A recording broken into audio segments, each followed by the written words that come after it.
Valores del Campo, una visión de la realidad argentina. Conducción, Fernando Estrada. Con la tarjeta Procampo de Banco Provincia, disfruta de grandes beneficios. En los remates de Hacienda, en la compra de combustibles, agroquímicos, fertilizantes y muchos más. Adquirila con mínimos requisitos, a tasas especiales y con la mejor financiación. Banco Provincia, el banco de las y los bonaerenses. En OMINT cumplimos 55 años, en los que siempre fuimos renovando nuestros servicios, porque para cuidar tu salud no podemos quedarnos en el tiempo. OMINT, experiencia para lo que sigue. Superintendencia de Servicios de Salud, órgano de control de las empresas de medicina prepaga, www.sssalud.gov.ar, 0800 222 7583, Registro Nacional de Entidades de Medicina Prepaga, número 1336. Kroll, baja el colesterol. Aceite de canola Kroll reduce el colesterol. Kroll, el aceite ecológico. Activa tu carrera. Lidera tu futuro. En Universidad FASTA, elegí entre más de 30 carreras online diseñadas con innovación y trayectoria académica. Inscribite hoy y accede a importantes beneficios en la matrícula. Ingresa en www.ufasta.edu.ar/distancia. Universidad FASTA, conectando con tu futuro. ¿Cómo están, queridos amigos de Valores del Campo? Ustedes ya lo han escuchado aquí hace pocas semanas, en realidad, a Ignacio García Arena, que es el secretario de la Fundación Barbechando. Y estuvimos conversando esa vez sobre la función tan importante que cumple esta fundación. Porque nosotros, los ciudadanos de a pie de la República Argentina, tenemos nuestras instituciones representativas, entre ellas el Congreso, con sus dos ramas, y con sus ocupantes, senadores y diputados, todos ellos legisladores, es decir, que hacen las leyes, pero el grado de representación y representatividad no es muy claro, porque el acceso, la relación directa entre uno y otro sector, es decir, sector de gobierno y sector de gobernados, no es ágil, no es fluido, por supuesto, no siempre está demasiado cultivado. Entonces, no hay que dar esto como un mal sin soluciones. Hay que buscar algún remedio al tema. Y la Fundación Barbechando lo está haciendo de una manera muy eficaz, porque su misión es poner en contacto a ambos mundos y llevar al mundo de lo legislativo las inquietudes, las iniciativas, las preocupaciones de quienes están involucrados en la actividad agrobioindustrial del país, cosa que los legisladores necesitan estrictamente también, porque no son especialistas en todas las materias sobre las cuales deben legislar. Deben tener asesoramiento por encima de los asesores personales que tengan, institucionales, deben tener el asesoramiento de la misma sociedad civil, de quienes en la sociedad civil encarnan esos temas y son quienes mejores lo conocen. De modo que esta tarea podría encarársela también desde una perspectiva de derecho constitucional, es decir, que nuestros gobernantes deberían tener obligatoriamente unos oídos bien dispuestos para lo que la sociedad quiere transmitir siempre, no solamente el día de elecciones. Así que hoy vamos a volver a conversar con Ignacio García Arena sobre este tema y otros que irán surgiendo. Bienvenido, Ignacio, nuevamente a Valores del Campo. Un placer, Fernando, estar acá nuevamente contigo charlando. ¿Y qué tendrías que agregar a este tema vos con tu experiencia de la relación con los políticos, digamos así? Mirá, lo describiste muy bien. Me da miedo a ver qué puedo agregar, pero sí, la verdad que es así. Los legisladores tienen en sus manos una función fundamental, que es la de poner las reglas en las cuales la sociedad argentina debe funcionar. Y lo que desde la Fundación Barbechando hacemos es hablarles al oído a los legisladores para contarles un poco la realidad. Fundación Barbechando está digamos, nuclea en el aporte de muchos productores agropecuarios y de otras instituciones. Pero sobre todo lo que hacemos en Barbechando es convocar a otras instituciones del sector agroindustrial argentino, y hoy estamos conversando junto con las 4 cadenas agroindustriales más importantes: Axoja, Argentrigo, Asagir y Maizar. También nos acompañan ACREA y APRESID y FADA, son 3 instituciones técnicas de primer nivel, con INAGRO, que es una de las 4 gremiales grandes del campo, y en la Asociación de Semilleros. Junto con Barbechando, estas 10 instituciones, nos nucleamos en lo que llamamos el Comité Ejecutivo de la Agroindustria, el Comité Ejecutivo AVI, que conversa con estos legisladores, que hoy hay alrededor de 60, un poco más de 60 legisladores entre diputados y senadores, que entienden que si le va bien al agro, le va bien al país. Y no necesariamente son de extracto agropecuario esos legisladores, sino también dentro de ese grupo que le llamamos Espacio Legislativo Interpartidario del Agro. También hay legisladores que vienen de otros lugares. Desde luego, porque este tema no involucra solamente lo que tiene relación directa con las actividades del agro, concierne a todo el país. Totalmente, y es muy bueno que también otras visiones fuera del sector agro también nos enriquezcan con esas visiones diferentes. Y entonces estamos, ya, como te decía, hablándole al oído, es decir, hablándole al oído en el sentido de contándole cuáles son nuestros problemas, escuchando cuáles son sus dudas, aportándole información, porque también mencionabas hoy, y quiero resaltar esto, ellos no tienen la verdad revelada, no nacen sabiendo, y son simples mortales como nosotros, donde sus conocimientos, por definición, son escasos, igual que los nuestros.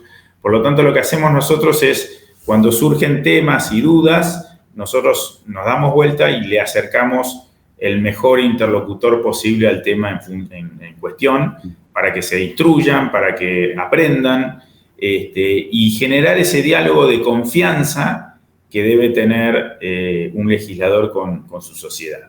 Eso es un poco lo que... Y en realidad, en una técnica legislativa, en una vida legislativa, como la política en general, eso es necesario. No hay que estar esperando los momentos críticos para que el tema sea considerado. Precisamente de lo que se trata en materia de buen gobierno es que no haya crisis en la medida de lo posible, que no haya malas sorpresas, que se vaya conociendo cómo es el movimiento natural de las cosas.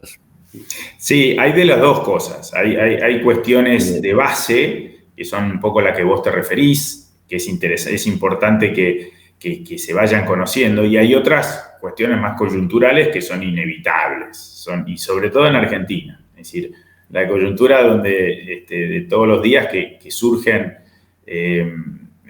imprevistos permanentemente, bueno, hay que tener suficiente cintura como para poder abordarlos sin demasiada espera, y es un desafío enorme porque implica, no digo improvisar, pero sí tener reflejos rápidos.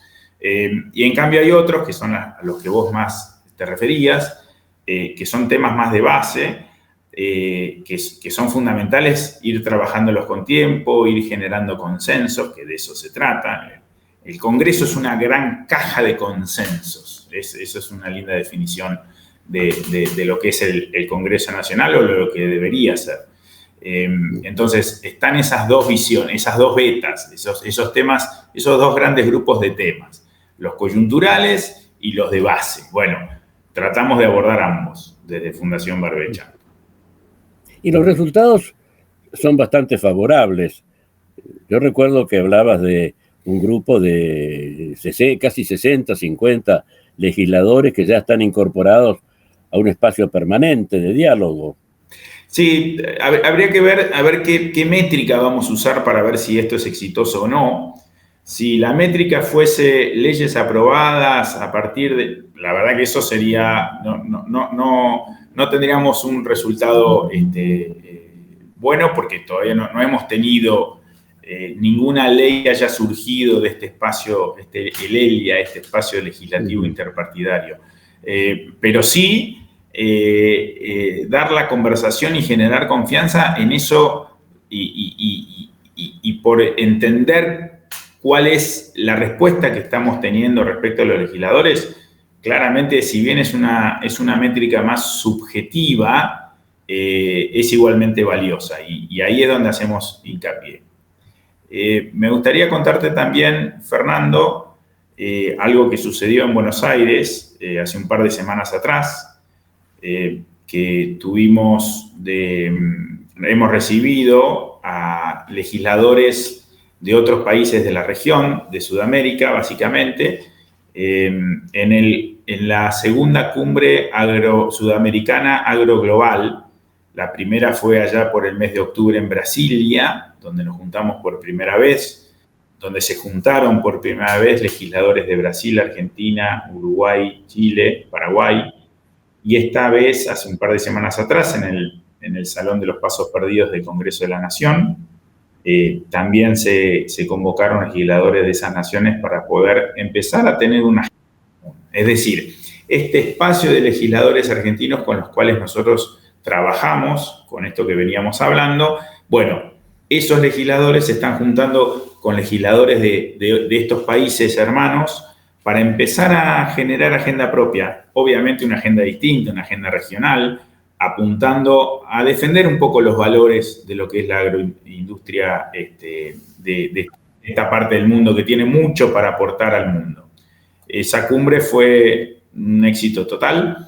De ahí surgió entonces la formación de este espacio legislativo sudamericano que va a empezar a trabajar en estos temas comunes que te mencionaba, y al mismo tiempo las entidades privadas que están nucleadas en este Comité Ejecutivo Agroindustrial en Argentina va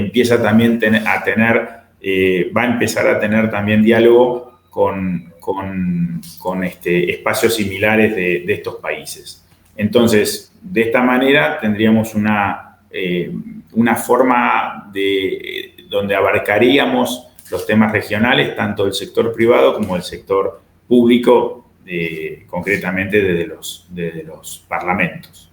Así que eso es una excelente noticia que se ha generado estas últimas semanas aquí en Buenos Aires. Y en este aspecto, es decir, uno de los aspectos de esta aproximación entre los distintos países es la necesidad de compensar a otros bloques. Y por supuesto estoy pensando en Europa en este momento, ¿no? Que sabemos que algunos países, primero Francia, dentro de la Unión Europea, pretende sostener una vieja política de subsidios y proteccionismo que hace muy difícil el arreglo, el acuerdo que se está buscando hace tantos años entre el Mercosur concretamente y la Unión Europea. Pero cosa que se extendería si otros países se incorporaran al Mercosur, si tuviéramos que hablar de Sudamérica y no de Mercosur solamente, ese trasfondo político existiría igual. Sí, diste justamente en el clavo, porque el tema europeo y la posición europea frente al mundo y frente concretamente a nuestra región es claramente, según nuestro punto de vista, equivocado, ¿no?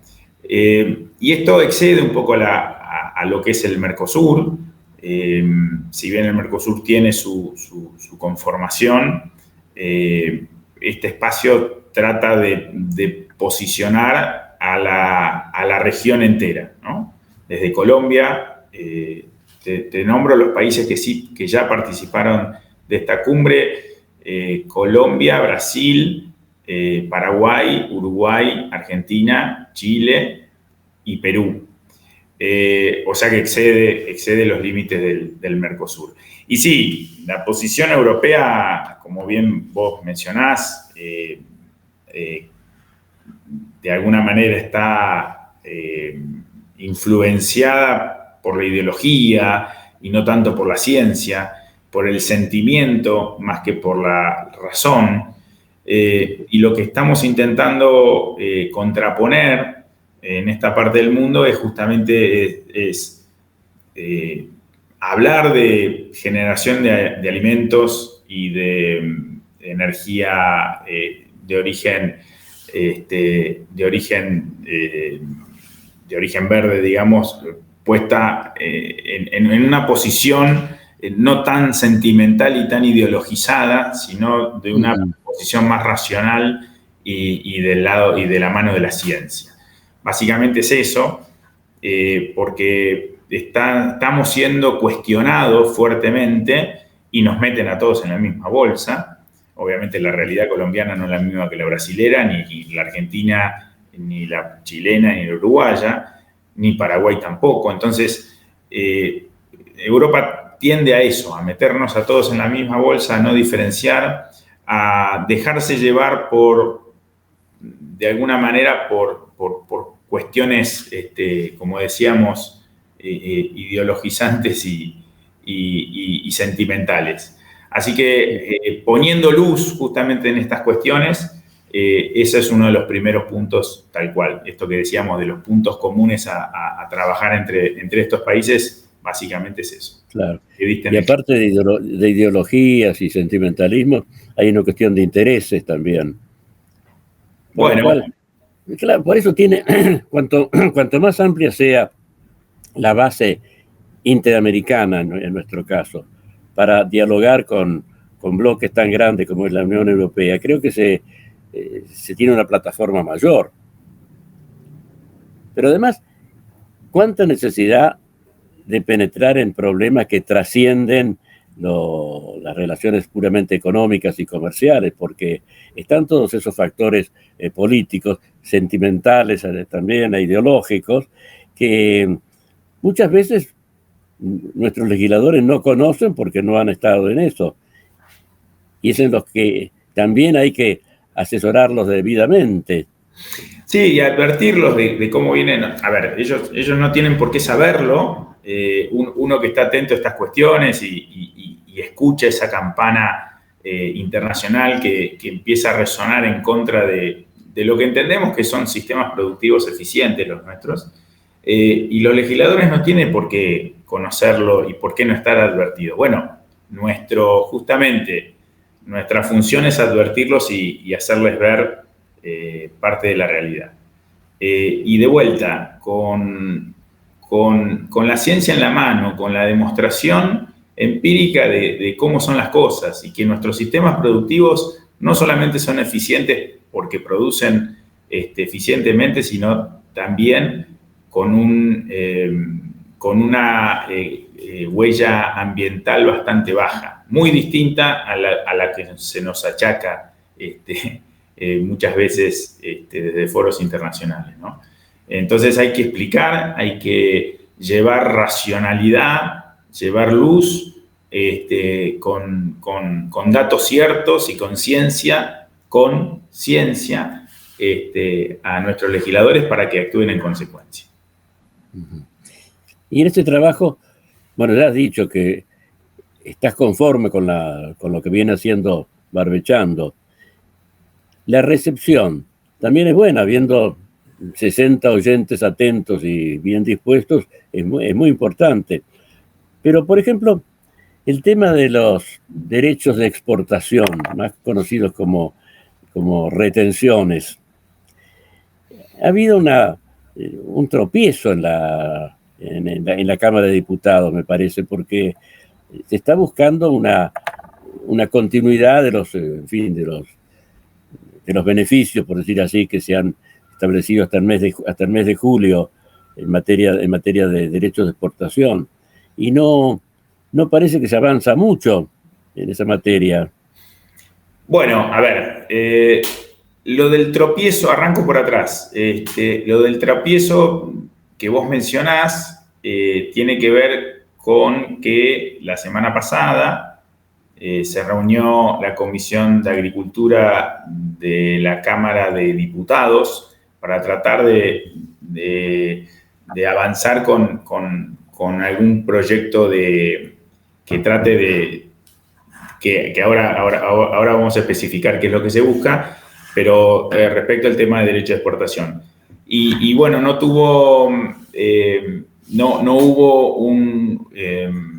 hubo consenso en generar un dictamen por cierta oposición de un grupo de legisladores.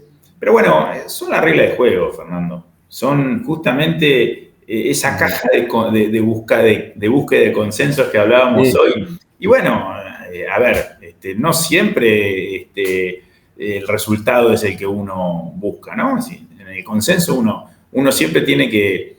en la búsqueda de consenso es ardua y bueno, y tiene sabores y sinsabores.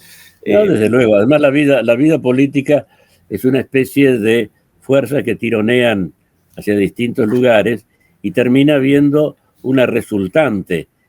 En el mejor de los casos, en fin, favorece, satisface algo, una cuota más o menos alta de los gustos de los que han participado en la puja, pero nunca va a ser totalmente satisfactorio. Es tal cual.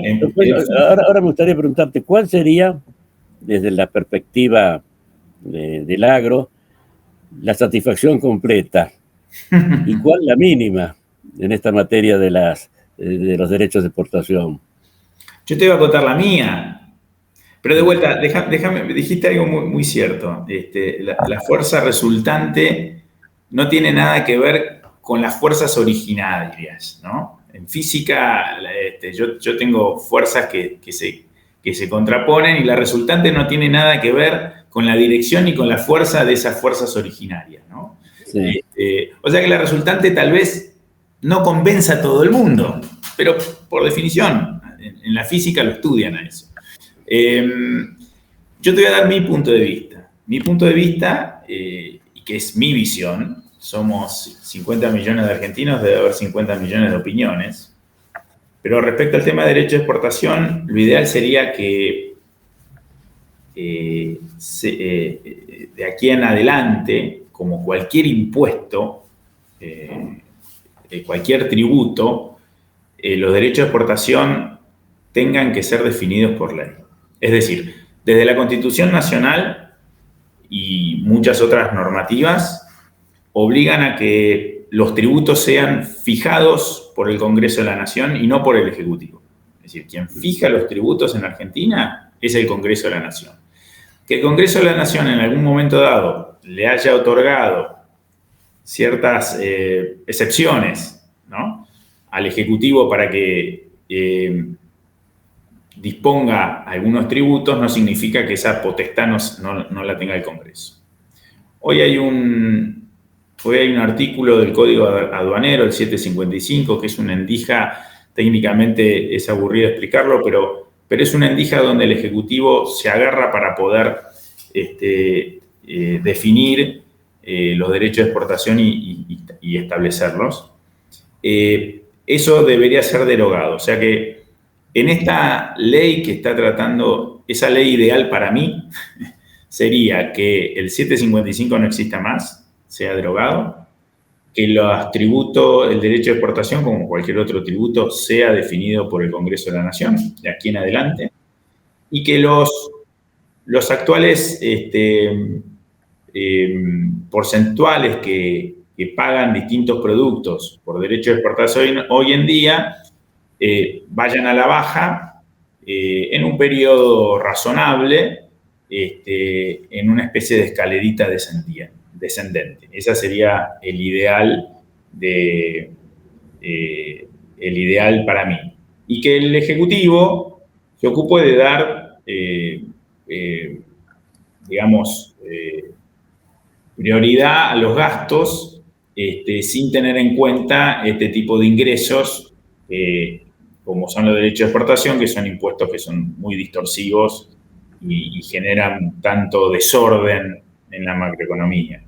Y particularmente en nuestro sector, distorsiona los precios y distorsiona los precios relativos incluso, tanto de los granos como de los insumos y de los alquileres. En fin, los derechos de exportación en quienes analizamos permanentemente nuestro negocio nos nos distorsiona todo, nos arma un lío bárbaro que además que genera una, digamos, un mal que excede incluso la cuestión económica, sino también esa distorsión de precios relativos nos genera muchos problemas, además de quitarnos rentabilidad. Por eso entendemos que es tan importante no tenerlos más, porque fueron 20 años, más de 20 años, en los cuales el agro ha trabajado con un peso, con un exceso de peso en su mochila que no fue gratuito, y no solamente para el sector, sino para la sociedad entera. Los derechos de exportación generaron muchos perjuicios a la sociedad entera y eso es evidente y queda a las claras. Hay una estimación de que si no se aplicaran estos impuestos, la producción del campo sería 40% superior. Bueno, el Estado tendría otras fuentes para recaudar y para recaudar más. A ver, el razonamiento sin números en la mano sería, sin este lastre, el campo se pondría a producir plenamente, y estamos hablando de un aumento en la superficie y aumento en la productividad y utilización de tecnologías que hoy no se están utilizando. Todo eso llevaría a un aumento de producción que implicaría que los estados, no solamente el nacional, sino también los provinciales, aumentaran a través de otros tributos la recaudación, y eso no solamente reemplazaría los ingresos que hoy tienen por derecho de exportación, sino que aumentarían aún más. Entonces, ¿cuáles son esas? ¿Por qué aumentaría la producción? Y bueno, yo, en el caso de la agricultura que hacemos, seguramente utilizaría más fertilizantes, podría poner en producción ese lote que no es del todo agrícola, pero como el precio de los granos no lo puede sostener, no la pongo en agricultura, sino lo dejo en una ganadería más extensiva. Entonces, aumentaría no solamente en zonas. No pensemos que el aumento de la frontera agrícola se va a dar en zonas forestadas. No, hay muchas zonas que hoy están subutilizadas por la agricultura porque los números no dan. Y los números no dan por la carga tributaria que tenemos. Entonces, al quitar carga tributaria, aumentaría esa superficie en producción y aumentaría la productividad nacional con creces. Es decir, no se trata solamente de evitar que el gobierno le meta la mano en el bolsillo a los productores, saque un poco de plata, sino que es una cuestión de estrategia de desarrollo nacional. Totalmente, porque además la producción agrobioindustrial no son solo los productores que siembran, es también aguas arriba, lo que es la producción de semillas, de insumos, de maquinaria, lo que es la industria del riego, aguas abajo, los camiones y todo lo que hay por detrás de lo que es la logística y la comercialización, la exportación, la industria asociada, la conversión en proteínas animales, la generación de industrias adyacentes que generen valor en territorio. Podemos escribir un libro de lo que podría llegar a suceder cuando este nefasto impuesto sea finalmente derogado. Sí, aquí hay otra cuestión también, porque aunque hubiera total claridad, coincidencia, se supieran bien los alcances de esta situación, lo que pasa es que los ejecutivos, a través de estos derechos de exportación, de estas retenciones, consiguen plata para este momento, inmediatamente. No tienen necesidad de esperar siguiendo el ritmo normal de la cobranza de otros impuestos. Lo recauda para el gobierno nacional. Ahí no intervienen los estados provinciales. Y además, y aparte de esto, que podría ser una cuestión, en fin, hasta de egoísmos. Lo que pasa es que el gobierno, todo ejecutivo, necesita fondos y cuando no los consigue, recurre a los impuestos. Y esa es una historia desde el origen de la humanidad. Y además, cuántas leyendas del tipo Robin Hood aparecen en torno a la gente que no puede pagar los impuestos excesivos que se le plantean. Pero esos impuestos, claro, se dice, el Estado gasta mucho, pasemos la motosierra, va a gastar menos, pero es un tipo de Estado el argentino que tiene muchos problemas en la sociedad, muchos problemas que no puede dejar de lado, necesita recursos. Y entonces viene esta distorsión. Bueno, no quiere decir que sea fatal, pero precisamente lo planteo como un tema que es materia de estudio muy serio. Bien, a ver, yo coincido con la visión del Ejecutivo actual, del gobierno actual, en que está bajando el gasto, y eso yo lo celebro. Celebro enormemente, no solamente bajando el gasto, sino también reduciendo regulaciones. El ministerio que a cargo de Federico Sturzenegger está haciendo un excelente trabajo de tratar de abaratar ese costo argentino. Y es el camino que yo entiendo que está muy bien encarado. Lo que pasa es que mientras tanto, y yo entiendo cuando el gobierno dice porque el gobierno actual entiende que los derechos de exportación son nefastos, al igual que estamos opinando nosotros. Es decir, no creo que haya mayores diferencias. Lo que pasa es que, bueno, no se puede dar el lujo de esto que vos decías recién, de prescindir de esos ingresos. Entonces pide tiempo. Ok, el gobierno pide tiempo porque si no fracasa su plan de poner las cuentas en orden. Está bien, el gobierno también debería saber que muchos productores agropecuarios también están jugando con ese tiempo. Y dadas las circunstancias y los precios internacionales que hoy tenemos, la actual campaña que se está terminando de recolectar y sobre todo la campaña 25-26, que es la que vamos a empezar a sembrar en breve, la verdad que muestra números bastante complicados. Y el productor tampoco tiene mucho tiempo. Entonces, es un poco el huevo o la gallina, ¿no? ¿Qué hacemos? Claro.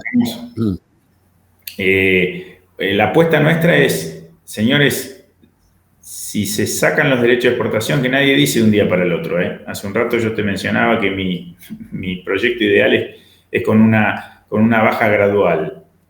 Ese es uno de los puntos, el tiempo que puede exigir esa política. Bueno, está claro que no puede ser de un día para el otro. Así es.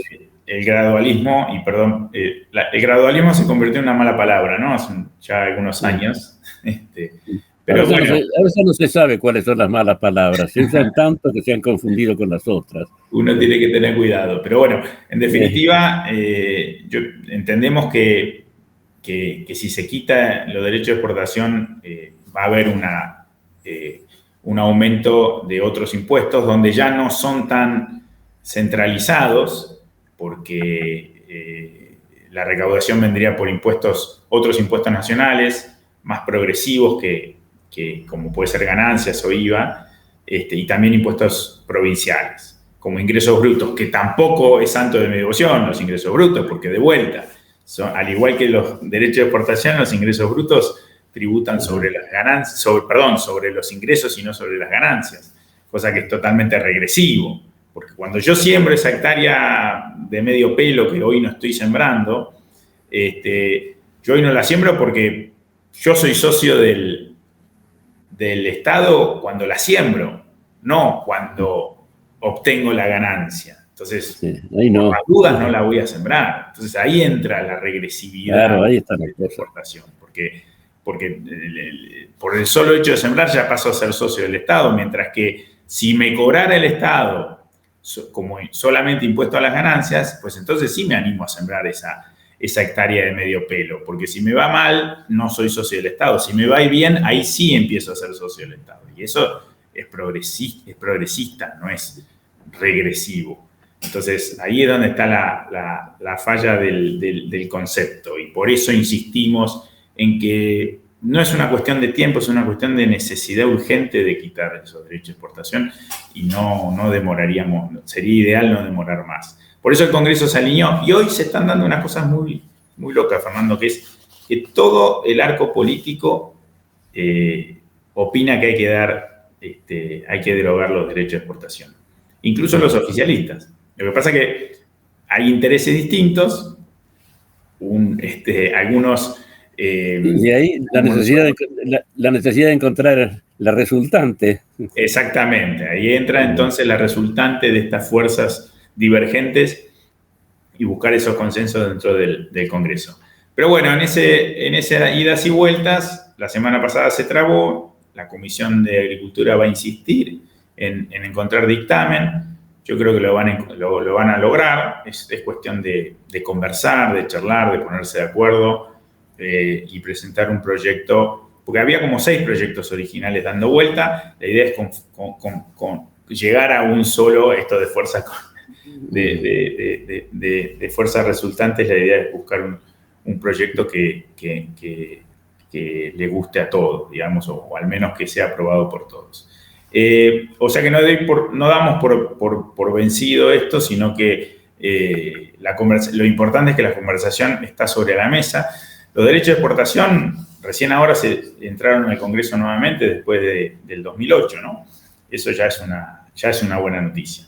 Y se está dando la conversación y bueno, nosotros como oídos activos del sector agroindustrial en el Congreso estamos muy atentos a lo que ahí suceda. Y yo creo que para lograr la resultante, tiene que estar entre los elementos comunes, tiene que saberse que va a haber, en caso de desaparición de estos impuestos tan extorsivos y a todo lo que sabemos, tampoco quiero decir malas palabras, como quizás decir vos, esto de que se va a producir más, 40%, como que he escuchado decir y te repetía recién, o lo que sea, pero es un elemento esencial para la política exterior de la República, para que el país salga de esta crisis que se alarga, se arrastra de año en año, de gobierno en gobierno. Mira, hay un dato que a mí me gusta resaltar, y es que, por suerte, en Argentina, y esto una vez más se demuestra que Dios es argentino, porque nos está poniendo en escena el destino oportunidades insólitas. Y el tema del desarrollo de la energía es una de ellas. Tenemos suerte de contar con una fuente de energía enorme en toda la que es Vaca Muerta, y eso, gracias a la pericia de muchos actores, lo estamos poniendo en valor. Alguien dice que, un economista decía que no hay, el petróleo en sí no te da la riqueza, lo que te da la riqueza es la posibilidad y la oportunidad de extraerlo y convertirlo verdaderamente en valor. Ahí realmente se convierte en valor ese recurso natural. Y yo creo que entendemos nosotros que se desarrolle tanto el sector energético como también el sector minero, que también crezca la industria del conocimiento, que Argentina tiene tantos recursos humanos en eso, tan buenos recursos humanos, y el turismo también, generaría que al prenderse esos otros 4 motores junto con el agro, al agro le quite de alguna manera ese papel tan protagónico que vino teniendo a lo largo de su historia. Y eso a nosotros nos beneficia, nos viene bien que el reflector no nos ilumine solo a nosotros, sino que empiece también a iluminar a estos otros motores que se están poniendo en marcha. Y eso nos va a quitar protagonismo en todo sentido. Yo no tengo problema en no aparecer más en los diarios. Preferiría no aparecer más en los diarios o que el sector no aparezca en primera página en una noticia que diga que los productores no liquidan soja, ¿no? Yo prefiero no salir en la tapa de los diarios y cederle ese protagonismo a otros sectores. Eso nos va a dar más alivio y lo que es la carga tributaria también, si Dios quiere, podría ser también sostenida entre todos. O sea que eso para nosotros es una noticia importante, yo cada vez que escucho noticias que van dando cuenta de la evolución del sector energético, yo me alegro mucho. Me alegro mucho por ellos y me alegro mucho por el sector agropecuario, porque también es una buena noticia para nosotros. Sí, es una cantidad de factores alentadores para la Argentina, no hay la menor duda. Ahora hay que saber explotarlos y no correr peligros de tropiezos políticos en el medio. Otra vez volvemos a la función de barbechando. Bueno, es un poco la idea, es decir, las políticas públicas son las que ordenan, ¿no? Son las que ordenan el accionar de los actores. Por eso son tan importantes. Y el principal generador de políticas públicas es el Congreso de la Nación, por eso tenemos nuestra mirada puesta allí. Y también, ojo, no es excluyente, porque un proyecto de ley o una política pública tiene una parada fundamental en el Congreso, pero también tiene otras paradas accesorias, como puede ser algún organismo del Poder Ejecutivo, y ahí también vamos haciendo el seguimiento de Fundación Barbechando, vamos también siguiendo eso, por eso también generamos, tenemos vinculaciones con otros organismos del Estado y también con el sector privado, porque son muchos los actores que de alguna manera ponen su cuota en esta generación de políticas públicas. Por eso hacemos ese seguimiento y hacemos ese trabajo. Pasando a otro aspecto de tu personalidad y tu actividad, sé que está por realizarse pronto el nuevo congreso de Maizar, la Asociación de Entidades Vinculadas al Maíz. El año pasado tuvo mucho éxito la reunión que se hizo. Sí, el año pasado, en esta época, se fue como todos los años, ¿no? El Congreso Maizar. El año pasado me tocó a mí presidir el Congreso. Este año estoy de otra función. Esto va a ser el 28 de mayo en el complejo Golden Center acá en Buenos Aires. Y tiene como lema por más valor, es decir, el maíz como generador de valor. Este cultivo tan noble, como hablábamos fuera de cámara, Fernando, ese cultivo inventado por el hombre, y no estoy exagerando, podemos hablar sobre eso. A mí me encanta el maíz. Por lo menos su subsistencia depende del hombre, porque las plantas originarias, por decir así, que generaron el maíz, han desaparecido. Es que en realidad no eran plantas de maíz, eran plantas de... Las cepas están en museos de la agricultura, pero no están en la naturaleza ya. El maíz es un cultivo que fue desarrollado por los pueblos originarios en América. Originarios, bueno, es un término que no me gusta usar. Por la gente que vivía en América en ese momento, no sé si eran originarios o vinieron por el pasaje de Bell, no me quiero meter en una cuestión ideológica, ¿no? Pero ellos lo desarrollaron a partir de otra especie que se llamaba teosinte, que sí era teosinte, esa sí era la especie original, donde empezaron a seleccionarlo y terminaron consiguiendo este cultivo que finalmente le dimos el nombre de maíz.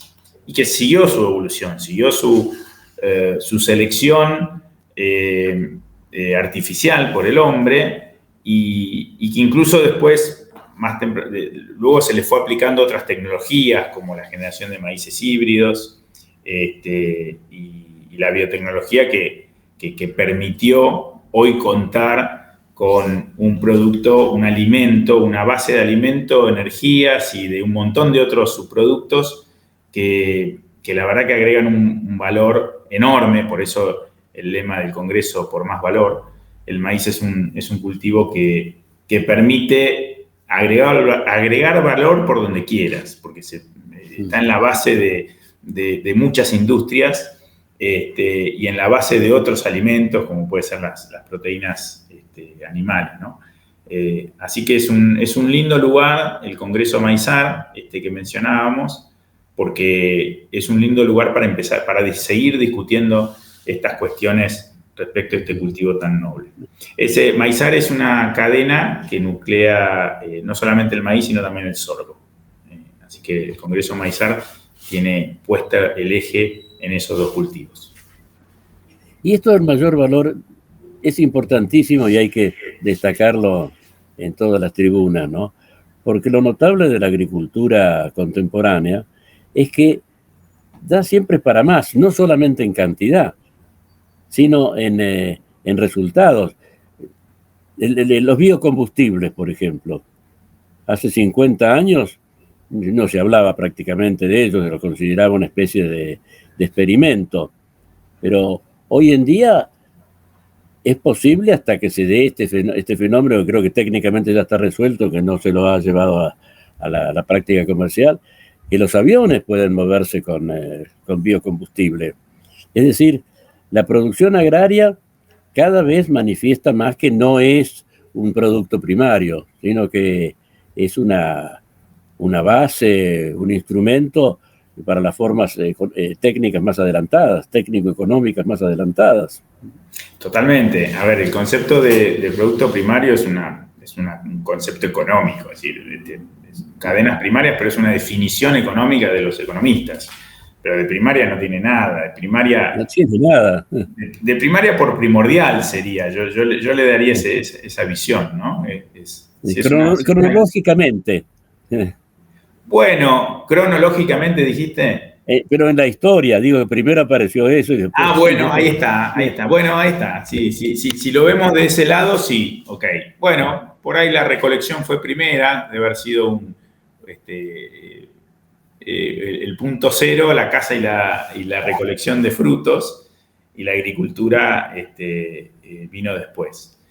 La civilización humana comenzó a crecer y a desarrollarse a partir de la agricultura, ¿cierto? De todas maneras, y volviendo al maíz, el agregado, y yendo a lo que es biocombustibles, mencionabas vos, el bioetanol es el biocombustible que se genera a partir del maíz, tanto el maíz como de la caña de azúcar. La verdad que tiene una eficiencia de conversión enorme. Y hoy, de hecho, en el Congreso se empieza a discutir la ley de biocombustibles, justamente volviendo al Congreso, y eso va a generar, la idea es que genere reglas claras para potenciar lo que es la producción e investigación de los biocombustibles en Argentina. Hay mucho por crecer. Estados Unidos, una gran parte de su producción de maíz está destinada a la generación de biocombustibles. Brasil también, pero más basado en caña de azúcar. Pero evidentemente el futuro de las energías limpias, gran parte están basadas en lo que es la generación de combustibles de origen bio. Así que ahí sí hay mucho por crecer. Esperemos que en esta generación el Congreso como generador de políticas públicas tenga la visión a largo plazo como para generar buenas reglas de juego claras para lograr eso en el futuro próximo. Esa es nuestro anhelo. Uh-huh. Y en cuanto a estas posibilidades, siempre en crecimiento, en expansión de de la agricultura. En el resto del mundo, ¿ves que se tropieza con inconvenientes como los que hay acá? ¿O hay países que llevan una vanguardia que nos está alejando mucho de ellos? Primero pienso en Brasil, ¿no? Que sus biocombustibles los emplea de una manera mucho más eficaz que nosotros. Pero otros países en el resto del mundo. Bueno, vos tenés... para ver el ranking en que estamos nosotros en cuanto al aprovechamiento de la agricultura como elemento bioindustrial. Bueno, a ver, vamos a poner en contexto dónde estamos como región. Hay 3 grandes regiones de los black soil llamados suelos negros, que en realidad coinciden con las regiones del mundo netamente agroexportadoras.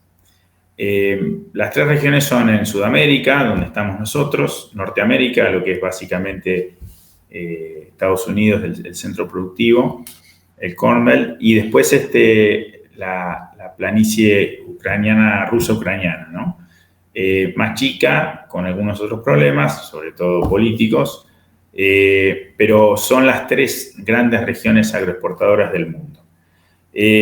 Bueno, eso es una bendición. Y de nuevo, el recurso natural no te asegura nada. Vos al recurso natural le tenés que poner cabeza y políticas públicas, justamente.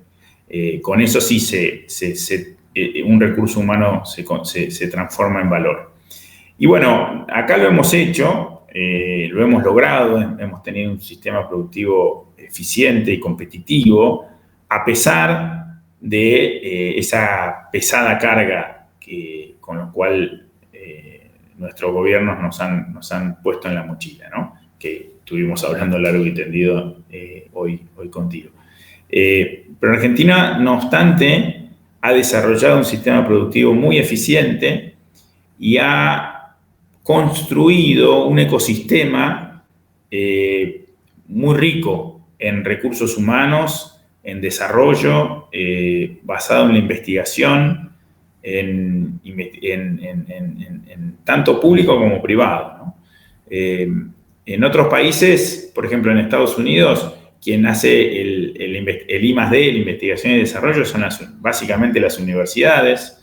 En otros países como en la India, los gobiernos tienen organismos de investigación y desarrollo muy fuertes, sustentados por el propio Estado. En cambio, en Argentina, a pesar de que existe el INTA, por supuesto que ha aportado un montón, básicamente no tengo dato para mencionar, pero intuitivamente me animo a decir que el sector privado básicamente lleva esa bandera del I+D en Argentina, de la mano de los grupos CREA, de la mano de las regionales de APRESID. Ese productor ha desarrollado un sistema productivo muy eficiente, basado en ensayos y en pruebas y errores, y sobre todo en el compartir información, ¿no? Eso ha generado un círculo virtuoso de generación de información que ha permitido tener logrado tener este sistema productivo tan eficiente, a pesar de, como decíamos, de las cargas que hemos tenido. Entonces, respondiendo a tu planteo, yo creo que Argentina está muy bien posicionado a nivel internacional para hacer frente a lo que venga, y si esa mochila finalmente nos la podemos quitar de encima, bueno, esto va a ser verdaderamente interesante de ver. Pues lo que has venido diciendo en este programa es muy saludable, muy esperanzador y muy estimulante, porque no hay duda de que destacamos los vicios y problemas que afectan al país y que son muy graves, pero también vemos que tienen remedio, a condición, claro, de que se ponga conocimiento, prudencia, voluntad para llevarlos adelante.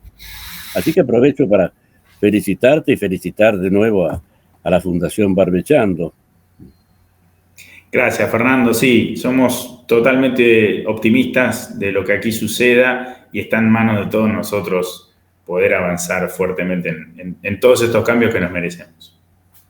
Muchas gracias, Ignacio. Un placer, Fernando. Hoy hemos conversado con Ignacio Garchiarena y nosotros nos encontraremos nuevamente en nuestra próxima edición de Valores del Campo. Hasta entonces. Con la tarjeta Procampo de Banco Provincia, disfruta de grandes beneficios. En los remates de Hacienda, en la compra de combustibles, agroquímicos, fertilizantes y muchos más. Adquirila con mínimos requisitos, a tasas especiales y con la mejor financiación. Banco Provincia, el banco de las y los bonaerenses. En OMINT cumplimos 55 años, en los que siempre fuimos renovando nuestros servicios, porque para cuidar tu salud no podemos quedarnos en el tiempo. OMINT, experiencia para lo que sigue. Superintendencia de Servicios de Salud, órgano de control de las empresas de medicina prepaga, www.sssalud.gov.ar, 0800-227-2583, Registro Nacional de Entidades de Medicina Prepaga número 1336. Kroll, baja el colesterol. Aceite de canola Kroll reduce el colesterol. Kroll, el aceite ecológico. Activa tu carrera. Lidera tu futuro. En Universidad FASTA, elegí entre más de 30 carreras online diseñadas con innovación y trayectoria académica. Inscribite hoy y accede a importantes beneficios en la matrícula. Ingresa en www.ufasta.edu.ar/distancia. Universidad FASTA, conectando con tu futuro.